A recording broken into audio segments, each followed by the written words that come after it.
नमस्कार शेतकरी बंधूंनो, मी ज्ञानेश्वर चिकणे. आज आहे 1 जानेवारी 2025. तुम्हाला नवीन वर्षाच्या खूप खूप शुभेच्छा.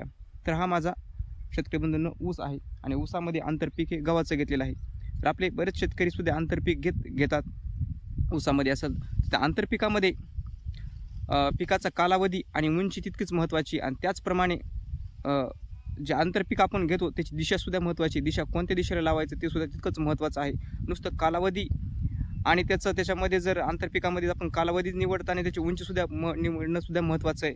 जर उंची जर कालावधी जरी त्याचा कमी असेल, समजा 2 महिन्याचा कालावधी असेल किंवा 2.5-3 महिन्याचा कालावधी असेल आणि उंची जर त्याची 3 फुटापेक्षा जास्त उंच असेल, तर ते आंतरपीक आपल्याला ऊसामध्ये घेता येत नाही आहे. ते सुद्धा आपल्या लक्षात ते सुद्धा आपल्याला विचार करणं महत्त्वाचं आहे. तर हे पहा, ऊसामध्ये गहू घेणं ह्याच्यामध्ये काही ऊसामध्ये तसं माझं मी दुसरं वर्ष आहे ऊसामध्ये गहू घेण्याचं, म्हणजे सलग दुसरं वर्ष आहे त्याच्यामध्ये.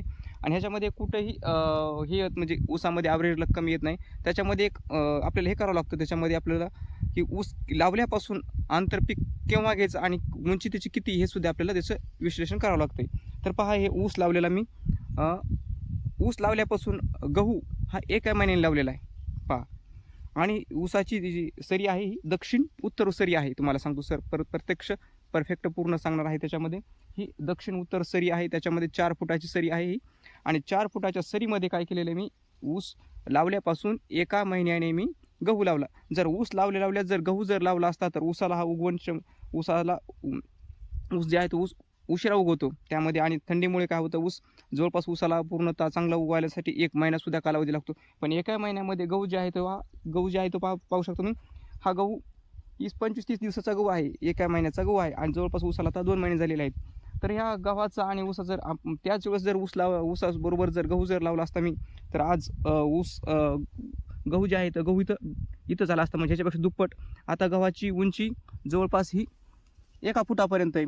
आणि ऊसाबरोबर जर गहू लावला असता तर गव्हाची उंची ही 2 फुटापर्यंत आणि गहू हा पूर्ण पोटऱ्यामध्ये आलेला असता. आणि ऊसाची उंची जी आहे ते ऊसाची उंची ही कमीच राहिली असती त्याच्यामध्ये आणि सावली पडली असती. पण विशेष म्हणजे ह्याच्यामध्ये काय केलेलं आहे, की मी दिशा तितकीच महत्त्वाची, सूर्यप्रकाश मिळण्यामुळे दिशा तितकीच महत्त्वाची आहे पहा. तर दिशा बघा, मी हे दक्षिण उत्तर दिशात आहेत, पण त्यापासून ऊसाच्या सरी आहे त्याच्या पूर्व साईडला आपण मी ऊसाच्या पूर्व साईडला गव्हाचे तास लावलेले, म्हणजे त्याच्यामुळे सावली काय आहे ती सावली पडणार नाही ऊसामध्ये. आता इकडं पहा, पेस आहे बघा, माझी सावली कुंकड गेलेली आहे. मी हे पहा, माझी सावली इकडे खाली पूर्वेकडे गेलेली आहे थोडीफार क्रॉसमध्ये. आणि तेच जर मी गव्हाच्या आपल्या ऊसाच्या पश्चिम दिशेला लावली असती, गहू लावला असता, तर तिची गव्हाची सावली जी आहे ती ऊसावर पडली असती आणि त्याचा अर्थातच ऊसावर सुद्धा परिणाम झालेला असता, ऊसाच्या फुटव्यावर सुद्धा परिणाम झालेला असता. त्याच्यामुळे काय केलेलं आहे, मी ऊसाच्या पूर्व साईडला गव्हाचे तास लावलेले आहेत, गहू लावलेले आहेत. आणि त्याच्यामध्ये पूर्ण न पेरता त्याच्यामध्ये असं मध्ये अंतर सोडून 6-7-8 इंच आणि 7-8 इंचाच्या अंतराने मी गहू लावलेला आहे. तर हे झालं दक्षिण उत्तर. आणि ज्या आपल्या शेतकऱ्यांची सरी आणि शेतकरी बंधूंनो, ज्या शेतकऱ्यांची ऊसाची सरी पूर्व पश्चिम असेल, तर त्या शेतकऱ्यांनी गहू असेल किंवा अन्य पीक असेल तर ते कोणत्या साईडने लावायला पाहिजे तुम्हाला मी प्रत्यक्ष सांगणार आहे. की आता ही सरी जी आहे ती दक्षिण उत्तर तर सरी आहे, पण जर पूर्व पश्चिम सरी असेल तर ही बघा, ही सरी जी आहे ती ही सरी पूर्व पश्चिम सरी आणि ही ऊसाची सरी आहे. हे पाहू शकता तुम्ही, ऊसाची सरी आहे. आणि ऊसाच्या सरीच्या इकडून जर गहू लावला, आंतरपीक म्हणून गहू लावला, मुख्यत्वे आपण जे आंतरपीक घेतो ते मुख्य पिकाला बाधित न झालेलं पाहिजे. आंतरपीक चांगलं आलं आणि मुख्य पिकच जर गेलं तर त्या आंतरपिकाचा उपयोग नाही. त्याच्यामुळे आपल्याला दिशासुद्धा महत्त्वाची आहे. त्यामध्ये कोणती दिशा, तर आता सूर्यप्रकाश हा ह्या साईडनं सध्या मिळत आहे पहा, ह्या साईडनं, म्हणजेच उत्तरेकडून सूर्यप्रकाश येतं आपल्याला. तर उत्तरे साईडला आपल्याला, तर दक्षिण साईडकडून, दक्षिण पूर्व पश्चिम सरी ऊसाची जरी असली तर दक्षिण साईडकडून आपल्याला आंतरपीक म्हणजे गहू असेल काय ते असेल ते लावायचं नाही, जेणेकरून त्या ऊसाची आंतरपिकाची सावली ऊसावर पडू नये. आणि ऊसाची सावली ही आंतरपिकावर जरी पडली तरी काय होत नाही, कारण ऊस हा दाट नसतो, त्यामुळे काही आंतरपिकाला परिणाम होत नाही.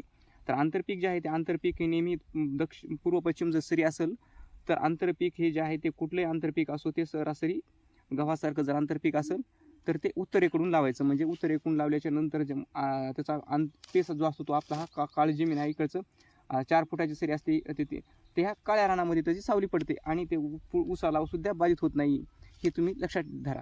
तर हा झाला आपला आंतरपिकाविषयी माहिती. तर अशामध्ये सांगितलेलं आहे. तर आता हवामान अंदाज जानेवारीपर्यंतचा हवामान अंदाज पूर्ण जानेवारीपर्यंत. शेतकरी बंधूंनो, आज 1 जानेवारी तर आहेच, पण आज 1 जानेवारी तर कुठेही राज्यामध्ये पावसाची शक्यता नाही. फक्त अंशतः ढगाळ वातावरण.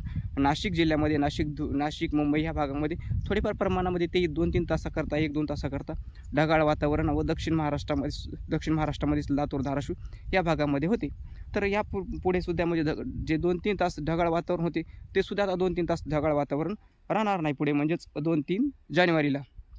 एकूण जर जानेवारी पाहिजे तर जानेवारीमध्ये पावसाची शक्यता नाही, तशी पावसाची शक्यता नाही. आणि अधूनमधून थोड्याफार प्रमाणामध्ये ढगाळ वातावरण कोणत्या ना कोणत्या भागामध्ये थोडेफार 4-8 दिवसांनी किंवा 10-15 दिवसांनी होत असते. त्याच्यामुळे काय शेतकऱ्यांनी घाबरायचं नाही. जानेवारीमध्ये मात्र काय असा नुकसानकारक किंवा मोठा पाऊस नाही आहे. तर हा झाला जानेवारीपर्यंतचा अंदाज.